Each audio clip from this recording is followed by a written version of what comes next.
یہ انتقام یہ لوگ یورپ سے اور امریکہ سے عیسائیوں سے بھرپور طریقے پر لے چکے ہیں۔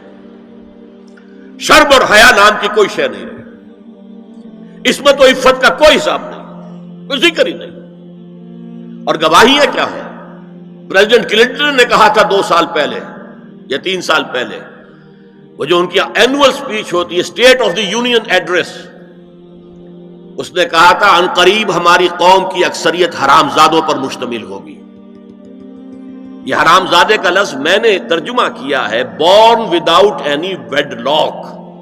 ایک تو ہوتا ہے ایک مرد اور عورت کی شادی ہوئی ہے، نکاح ہوا ہے، پھیرے پڑے، کچھ بھی ہوا ہے، لیکن اعلانیہ طور پر وہ اب شوہر اور بیوی کی حیثیت سے ہے، تو ان کی اولاد ہو رہی ہے، جائز اولاد ہے۔ ایک بغیر شادی کی اولاد ہو رہی ہے تو یہ حرامی ہے، حرام زادے ہے۔ انہوں نے کہا کہ ہماری قوم کی اکثریت حرام زادوں پر مشتمل ہو، ہومو سیکسولیٹی، لیسبینز، گیز، اور بالکل ڈکلیئر کرتے ہیں، پادری ڈکلیئر کرتا میں گے ہوں، سینیٹر ڈکلیئر کرتا میں گے ہوں، انہیں کوئی شرم ہی نہیں، اس کے اندر کوئی حجاب نہیں، اعتراف کرنے کے اندر کہیں بھی کسی طرح کی رکاوٹ نہیں، ہچکچاہٹ ہی نہیں۔ یہ جس کو کہا جائے گا پرمیسو ہیڈونزم، جنسی لذت ہر طریقے سے حاصل کی جا سکتی ہے۔ زنا بالرضا ہو تو کوئی جرم ہے ہی نہیں، ہاں زنا بالجبر ہو تو جرم ہے، بالرضا ہو تو کوئی جرم نہیں، جرم ہے ہی نہیں سرے سے۔ ساری اخلاقی اقدار کو اس طریقے سے انہوں نے ملیا میٹ کر دیا ہے۔ البتہ ابھی یہ تیسرا معاملہ کچھ عالم اسلام کی حد تک ابھی پورا ان کا پروگرام مکمل نہیں ہو سکا۔ ہمارے ہاں ابھی کچھ خاندانی نظام کی بنیادیں باقی ہیں، کچھ والدین کا ادب ہے، ان کی عزت ہے، ان کی خدمت کو انسان اپنے لیے سعادت سمجھتا ہے۔ کوئی بیوی اور شوہر کے درمیان محبت، الفت، باہمی اعتماد کی کچھ فضا ہے، خاندانی نظام ہے۔ اگرچہ تیزی سے بگڑ رہا ہے نظام ہمارا، اور ہمارا ایلیٹ طبقہ اوپر کا جو ہے وہ مغرب کے طرز پر جا چکا ہے، لیکن ہماری مڈل کلاسز میں، لوور کلاسز کے اندر ابھی کچھ اقدار ہیں شرم کی، حیا کی، عصمت کی، عفت کی۔ آپ پورا زوردار طریقے پر مہم چلا رہے ہیں کہ مسلمان ممالک سے بھی یہ ساری اقدار ختم کر دی جائے۔ چنانچہ نوٹ کیجئے، قرآن مجید میں 2 جگہ پر اللہ تعالیٰ نے اہل مکہ کو وارن کیا تھا۔ اولم یروا انا ناتی الارض ننقصها من اطرافها، کیا یہ قریش دیکھ نہیں رہے کہ ہم رفتہ رفتہ ان کی طرف بڑھ رہے ہیں، چاروں طرف سے ان کے گرد ہمارا گھیرا تنگ ہوتا جا رہا ہے، ان کے گرد جو قبائل آباد ہیں وہ ہمارے حلیف بنتے جا رہے ہیں۔ یہ سورہ رات کی آیت ہے، اور اسی طرح سورہ انبیاء میں ہے افلا یرون انا ناتی الارض ننقصها من اطرافها۔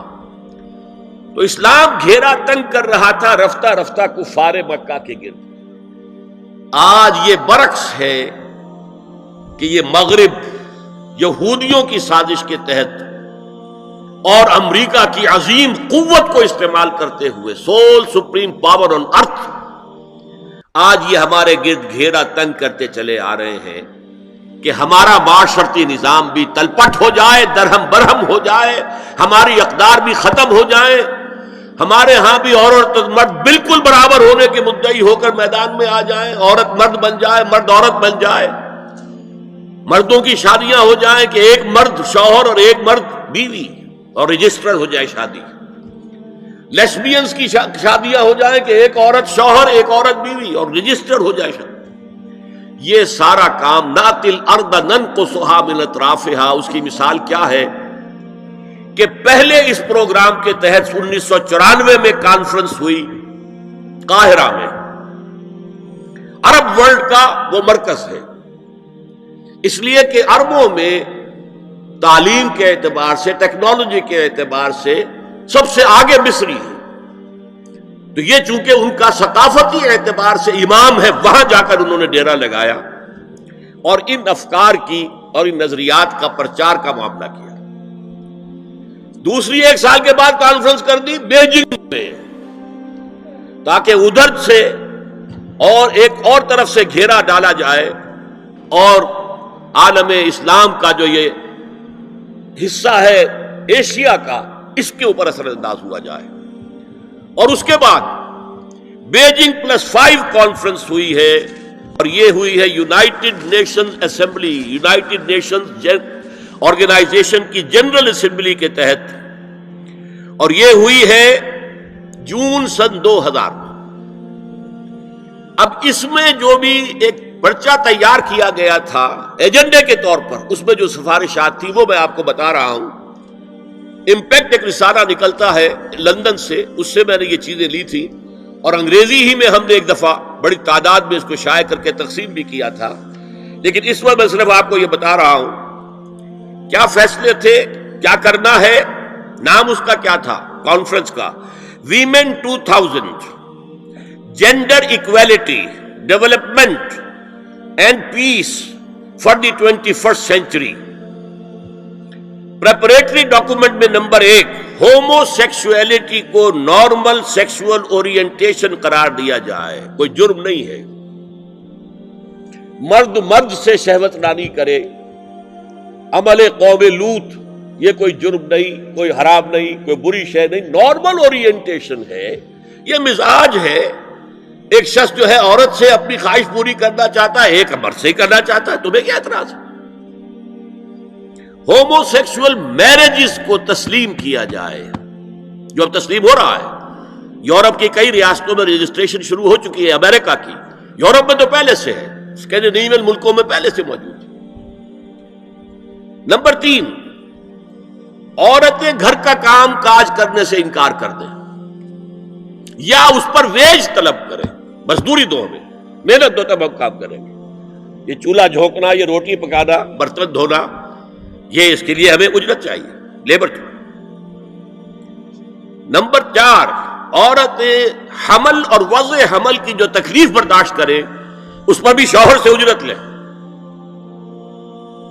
نمبر 5 اگر کسی وقت کسی عورت کی طبیعت آمادہ نہ ہو ہم بستری کے لیے اور شوہر مجبور کرے تو اسے میریٹل ریپ قرار دیا جائے. یہ زنا بالجبر ہوگا جس کی سزا دی گئی. شوہر اور بیوی کا معاملہ ہے، وہ بیوی کی طبیعت کسی وجہ سے آمادہ نہیں ہے اور شوہر انسسٹ کر رہا ہے تو یہ میریٹل ریپ، شادی شدہ ریپ، شادی شدہ لوگوں کے مابین زنا بالجبر شمار ہوگا. نمبر 6 پروسٹیٹیوشن کو ایک باعزت پیشہ مانا جائے اور ان کو پروسٹیٹیوٹس نہ کہا جائے بلکہ سیکس ورکرز، سیکسول ورکرز. جیسے مرد ہے وہ اپنی جسمانی قوت استعمال کر رہا ہے، وہ اب چلا رہا ہے، کسی چلا رہا ہے، یا وہ کہیں اینٹیں ڈھو رہا ہے، یا کوئی اور دماغی صحت استعمال کر رہا ہے، ڈاکٹر بیٹھا ہے اس نے لکھ رہا ہے، فیس لے رہا ہے. عورت بھی اپنے جسم کے ایک عضو کو استعمال کر رہی ہے تو وہ سیکسول ورکر ہے اور وہ پیشہ ہے اور وہ باعزت ہے، اس پر قتل کوئی قدغن نہ ہو. 7 وراثت اور طلاق میں بالکل برابری، کوئی فرق نہیں. اب یہ خاص چیز تو معلوم ہوتا ہے کہ اسلام ہی کو ہدف بنا کر انہوں نے ایجنڈے میں شامل کیا ہے. اس کا نام ہے سوشل انجینئرنگ، معاشرتی تعمیر نو. پرانی تعمیر، وہ جو مولانا روم نے کہا تھا کہ اگر کوئی پرانی عمارت ہے نئی بنانی ہے تو پہلے گرانی پڑے گی. اولا تعمیر را ویرا کنن، تو پہلی تعمیر گرائیں گے تو دوسری بنے گی. لہذا یہ سارا سٹرکچر جو ہے سوشل، یہ ختم کر کے یہ نئی سوشل انجینئرنگ ہے جو ہمیں کرنی ہے، اور اس کا سب سے بڑا ٹارگٹ عالم اسلام. اب اس میں دوسری بات سنیے، یہ کام تو سن 2002 سے، بلکہ اس سے پہلے 94 میں، پھر 95 میں، پھر 2000 میں، یہ 3 کانفرنسیں ہوئی. ایک اب نیا آیا ہے شوشا، اور وہ کیا ہے؟ رینڈ کارپوریشن ہے امریکہ کی ایک بہت بڑا تھنک ٹینک، سب سے بڑا، سب سے اونچا.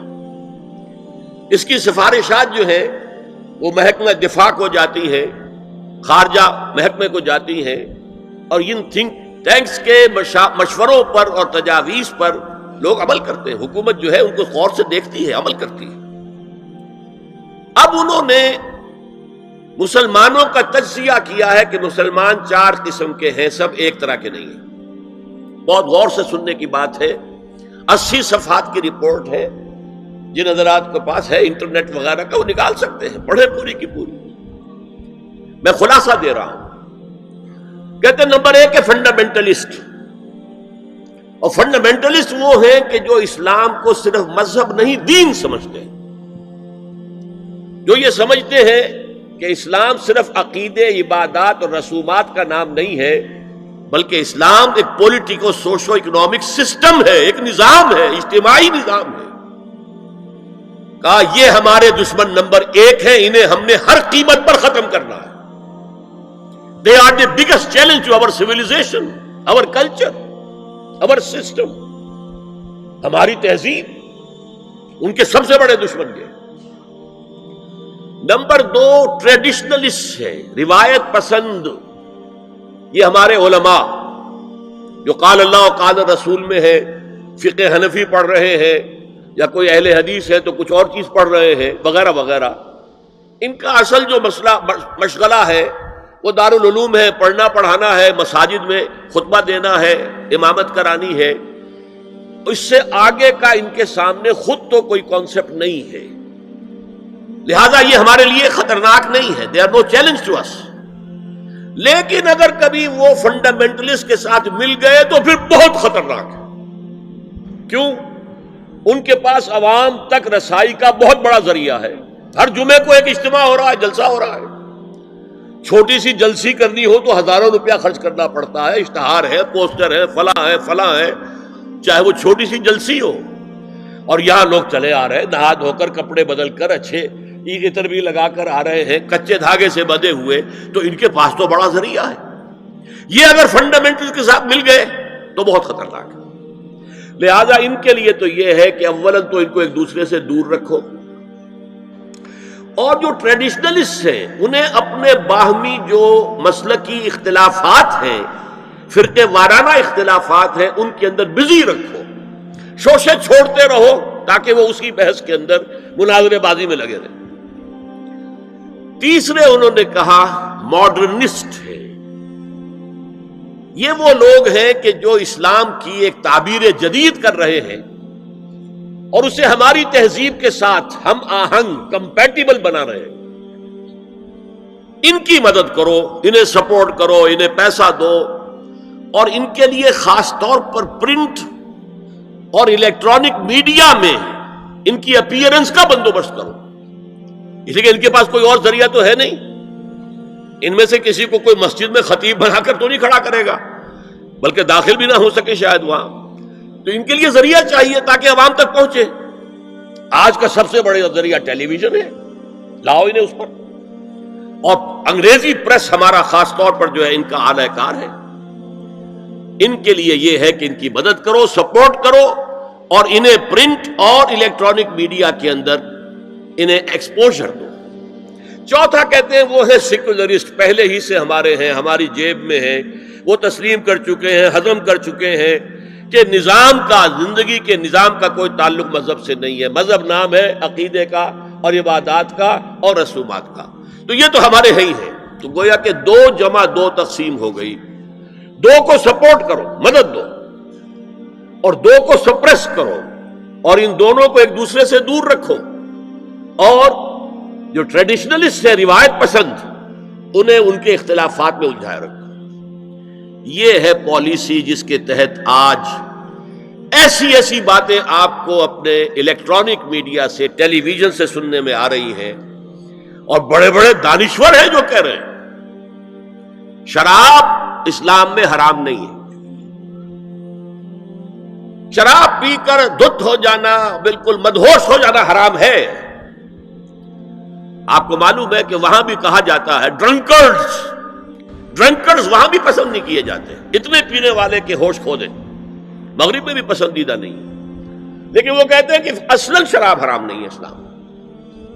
اور آپ کو معلوم ہے، میں نام نہیں لینا چاہتا، یہ ہماری بدقسمتی ہے کہ علامہ اقبال کے فرزند ہیں جنہوں نے یہ بات کہی، پھر انہی کے ایک اور ہم نام ہے، انہوں نے شوشہ چھوڑا، اسلام میں پردہ وردہ نہیں ہے، قرآن میں پردہ نہیں ہے، یہ تو ایک وقت کی سوشل ضرورت تھی، ایک خاص وقت کی ضرورت تھی جس کے تحت کچھ احکام دیے گئے، ورنہ یہ کوئی مستقل احکام نہیں ہے۔